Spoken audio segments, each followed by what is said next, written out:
सोचो साल 1905 है। एक दिन बर्न स्विट्जरलैंड के टावर पे घड़ी थोड़ी सी लेट हो गई है। ज़्यादा नहीं, बस 2 मिनट लेट। इस वजह से एक आदमी जो टावर के करीब रहता है अपने यूजुअल वक्त पर नहीं उठता। जैसे ही उसे गलती का एहसास होता है वो थोड़ा सा घबरा जाता है। उसे कपड़े पहनने, कॉफ़ी पीने और घर से निकलने में थोड़ा ज़्यादा वक्त लगता है। वो घर से 5 मिनट लेट निकलता है। अब वो रोड क्रॉस कर रहा है। इस दौरान एक बैंकर अपनी नई कार में बैठ रहा है, बिना ये जाने कि उस कार के ब्रेक्स में मसला है। यह आदमी रोड क्रॉस कर रहा है और कार को नहीं देखता। कार उसे कुचल देती है और वो मर जाता है। Welcome to Zen TV, please consider subscribe. ये आदमी और कोई नहीं, एल्बर्ट आइंस्टाइन है। उस साल आइंस्टाइन को 4 प्रोजेक्ट्स पब्लिश करने थे जो मॉडर्न फिजिक्स की बुनियाद बन जाते। इनोवेशन जैसे कि जीपीएस, टीवी स्क्रीन और वो सेमीकंडक्टर जो हमें लैपटॉप बनाने में मदद करते कभी नहीं होते।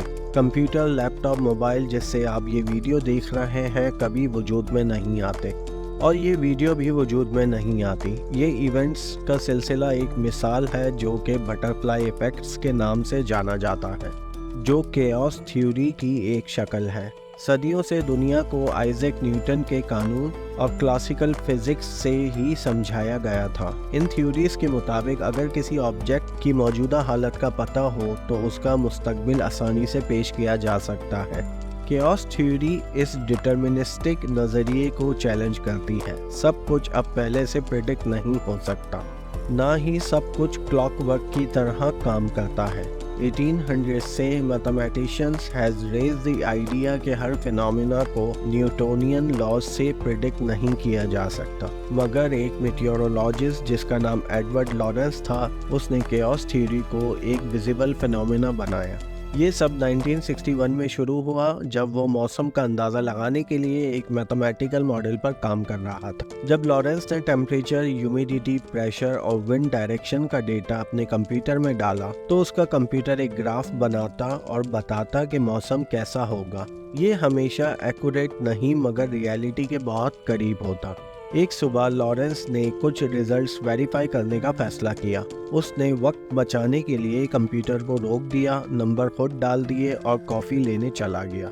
जब वो वापस आया, चार्ट बहुत मुख्तलिफ था ओरिजिनल चार्ट से। शुरू में तो थोड़ा सिमिलर था मगर बीच में एक बिल्कुल मुख्तलिफ ट्रैजेक्टरी दिखा रहा था। हैरान होकर उसने नंबर्स चेक किए। उसने देखा कि नंबर जो उसने डाले थे 3/10 कम थे जो कंप्यूटर ने यूज़ किए थे। वो फर्क जिसने ट्रैजेक्टरी को इतना बदल दिया आईफल टावर पे एक जर्रा धूल के बराबर है। ये बस ऐसा है जैसे किसी डक के वजन से उसका एक पर कम हो। लॉरेंस इस नतीजे पर पहुंचा कि ये एक्सपेरिमेंट कोई खास केस नहीं था। ऐसे और भी सिस्टम्स हैं जहां छोटी छोटी डिफरेंसेस वक्त के साथ बहुत तब्दीलियां लाती हैं, सब कुछ अनप्रेडिक्टेबल बनाती हैं।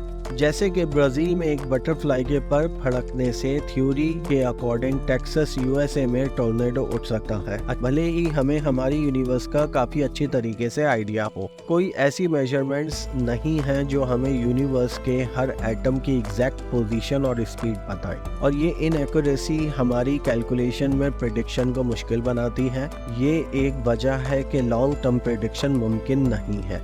भले ही केओस प्रेडिक्शन को मुश्किल बनाए मगर केओस बेकायदगी के बराबर नहीं है। यूनिवर्स रैंडम नहीं है और इफेक्ट फिर भी किसी न किसी कॉजेस के बाद ही आते हैं। और चाहे ये कितना ही क्योटिक क्यों न लगे, एक सिस्टम हमेशा एक सर्टेन पॉइंट की तरफ ट्रैजेक्टरी फॉलो करता है। मिसाल के तौर पे कैलकुलेशन जो लॉरेंस ने अपने मॉडल के लिए यूज की थी वो ट्रैजेक्टरी एक पैटर्न बनाती थी जो एक तितली के पर जैसा लगता था। केओस के इन पैटर्न्स को समझने के लिए प्रैक्टिकल एप्लीकेशंस हैं, जैसे कि स्टॉक मार्केट में ये हमें याद दिलाता है कि एक स्लाइट फ्लक्चुएशन मार्केट में क्राइसिस पैदा कर सकती है। इसलिए हम प्रेडिक्शन के बजाय प्रोबेबिलिटीज की बात कर सकते हैं। ये हमें एक हार्ट के कियोटिक बिहेवियर को समझने में मदद करता है जब हमारा हार्ट आहिस्ता या तेज धड़कने लगता है। इवन इंसानों के बिहेवियर में भी बटरफ्लाई इफेक्ट के सोशल फिनोमेना को एनालाइज करने के लिए यूज किया जा सकता है। मिसाल के तौर पे सोशल नेटवर्क पे ट्रोलिंग का शुरू होना एक नेगेटिव कमेंट से हो सकता है। हमारे यूनिवर्स अब भी कॉज एंड इफेक्ट के लॉस को फॉलो करता है। सूरज हर सुबह मशरिक से निकलता है, हम जो प्लेन्स बनाते हैं वो हमेशा उड़ती रहेंगी। आखिर में केओस थ्योरी यूनिवर्स को पढ़ने में एक बेयकीनी का एलिमेंट इंट्रोड्यूस करती है। ये हमारी नॉलेज की लिमिट को दिखाता है। अगर आपको ये वीडियो इन्फॉर्मेटिव लगी तो please like, comment and share करें और सब्सक्राइब करना ना भूलें। अल्लाह हाफिज़।